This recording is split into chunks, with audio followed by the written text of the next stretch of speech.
किसी ने कहा है दोस्तों कि लोग सोचते हैं कि वे उससे संतुष्ट नहीं हैं जो उनके पास है, लेकिन सही बात तो ये है कि वे उससे संतुष्ट नहीं हैं जो वास्तव में वे हैं। एक समय की बात है दोस्तों, उज्जैन के महाप्रतापी राजा चक्रवर्ती सम्राट राजा भर्तृहरि हुआ करते थे।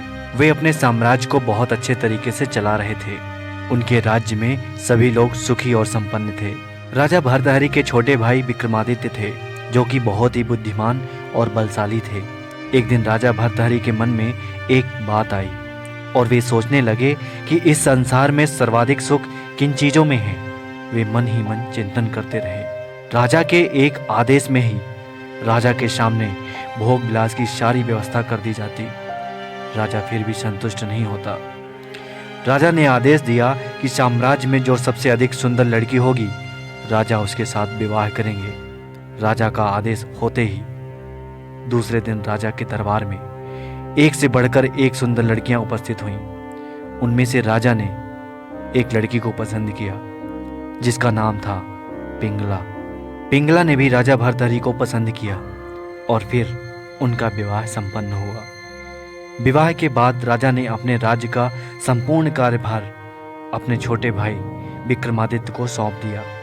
राज्य का भार विक्रमादित्य को सौंपने के बाद राजा भर्तृहरि रानी पिंगला के साथ भोग विलास में रातों दिन लिप्त रहने लगे। यहाँ तक कि वे दिन में सोते रहते।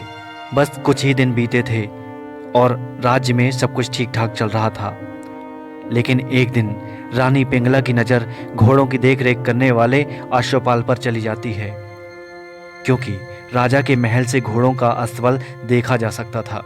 रानी पिंगला अश्वपाल पर मोहित हो जाती है और जब राजा भर्तृहरि दिन के समय सोते तब रानी पिंगला अश्वपाल से मिलने जाती और इस प्रकार से रानी पिंगला के अश्वपाल से अनैतिक संबंध बन गए। जब इस बात की खबर राजा भर्तृहरि के छोटे भाई विक्रमादित्य को हुई तो वे बहुत क्रोधित हुए और उन्होंने अपने बड़े भाई राजा भर्तृहरि को ये बात बताने की सोची। लेकिन रानी पिंगला कुटिल बुद्धि की थी। उसने राजा भर्तृहरि को पहले से ही भड़का दिया था विक्रमादित्य के खिलाफ। पिंगला ने राजा भर्तृहरि से कहा कि आपका छोटा भाई विक्रमादित्य मुझे गंदी नज़रों से देखता है और वो मेरे और आपके प्यार से जलता है। इस प्रकार से राजा भर्तृहरि अपने ही भाई विक्रमादित्य के खिलाफ भड़क जाते हैं और जैसे ही विक्रमादित्य रानी पिंगला की सच्चाई बताने के लिए राजा भर्तृहरि के पास जाते हैं, राजा भर्तृहरि विक्रमादित्य से नाराज होकर के उनको देश निकाला का आदेश दे देते हैं। विक्रमादित्य जंगल में जाने लगते हैं और जाते वक्त उन्होंने अपने खास मंत्री से कहा कि अब साम्राज्य खतरे में है, लेकिन साम्राज्य में अगर कोई खतरा हो तो तुम मुझे सूचना दे देना। मैं यहीं नज़दीकी जंगल में निवास करूंगा। राजा भर्तृहरि की मदद के लिए, अपने भाई की मदद के लिए हमेशा तत्पर रहूंगा। इतना कहकर के वे राज्य से बाहर चले जाते हैं। राजा भर्तृहरि के नगर में ही एक गरीब ब्राह्मण रहा करते थे। वे भगवान का जप तप किया करते थे। एक दिन भगवान प्रसन्न होकर ब्राह्मण को अमर फल दे देते हैं और कहते हैं जो इस फल को खाएगा वो हमेशा के लिए अमर हो जाएगा। अब ब्राह्मण ने सोचा कि मैं अमर होकर करूँगा क्या? वैसे भी मेरा ये जीवन गरीबी में बीत रहा है और मैं इस कठिनाई भरे जीवन में अमर होकर क्या करूँगा? यदि मैं ये अमर फल राजा को दे दूँ तो वे इसके बदले में मुझे ढेर सारा धन दे देंगे और मेरी गरीबी दूर हो जाएगी। ब्राह्मण ने ऐसा ही किया। वो अमर फल राजा को देकर ब्राह्मण ने ढेरों सारा धन ले लिया। राजा ने जैसे ही वो अमर फल पाया तो वे सोचने लगे कि इस अमर फल को मैं खा करके करूँगा क्या, क्योंकि मेरा सुख तो रानी पिंगला से है। ऐसा सोचते हुए उन्होंने अमर फल रानी पिंगला को दे दिया। रानी पिंगला ने अमर फल पाते ही मन में विचार करने लगी कि मुझे सुख देने वाला तो अश्वपाल है, अगर वही नहीं रहेगा तो मैं अमर होकर क्या करूँगी। रानी पिंगला ने उस अमर फल को अश्वपाल को दे दिया। अब अश्वपाल सोचने लगा कि मैं इस अमर फल का क्या करूँगा।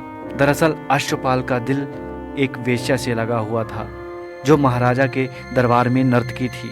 अश्वपाल ने अमर फल नर्तकी को दे दिया। अब नर्तकी सोचने लगी कि अगर मैं ये अमर फल राजा भर्तृहरि को दे दूं तो इसके बदले में मुझे ढेर सारा धन मिल जाएगा। नर्तकी ने ऐसा ही किया। राजा के दरबार में नर्तकी अमर फल लेकर के पहुंच जाती है। राजा ने उससे कहा कि सच सच बताओ ये तुम्हें अमर फल कहाँ से मिला। नर्तकी ने कहा, महाराज हमारे प्राण बख्श दिए जाएं, हमें ये अमर फल अश्वपाल ने दिया है। राजा ने तुरंत आदेश दिया दरबार में अश्वपाल को बुलाया जाए। अश्वपाल को बुलाया गया और अश्वपाल से राजा ने कहा कि तुम सच सच बताओ कि तुम्हें ये अमर फल कहाँ से प्राप्त हुआ, किसने दिया तुम्हें ये अमर फल। अश्वपाल ने कहा कि महाराज मुझे माफ़ करें, हमसे भूलवश गलती हो गई, हमें ये फल महारानी पिंगला ने दिया। राजा को सारी बात समझ में आ चुकी थी। राजा ने भरे दरबार में रानी पिंगला को बुलाया और कहा हमने महारानी को अमर फल दे रखा है और इन्होंने अमर फल खाया है, अब ये अमर हो चुकी हैं। राजा ने भरे दरबार में रानी पिंगला से कहा कि अगर इनका सिर काट दिया जाए तो भी ये खत्म नहीं होगी, क्योंकि इन्होंने अमर फल खा रखा है। और राजा ने जैसे ही तलवार निकाला रानी पिंगला के गर्दन पर रखा।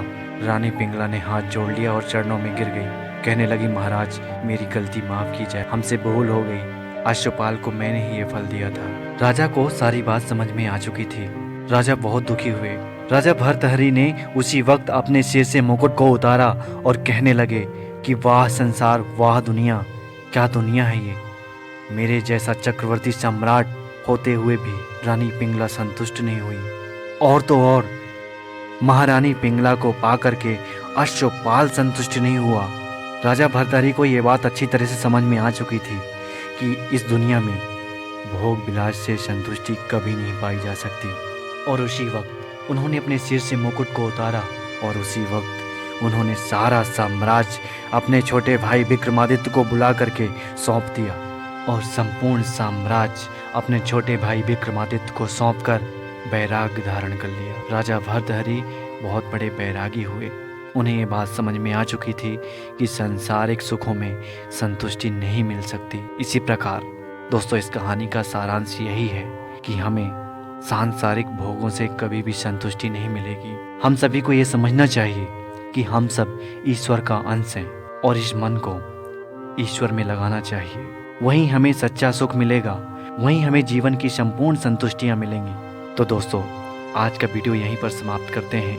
उम्मीद है कि आपको ये कहानी पसंद आई होगी। वीडियो यदि पसंद आया है तो वीडियो को लाइक कर दीजिए। हमारे चैनल की न्यू अपडेट्स पाने के लिए चैनल को सब्सक्राइब करना मत भूलिए।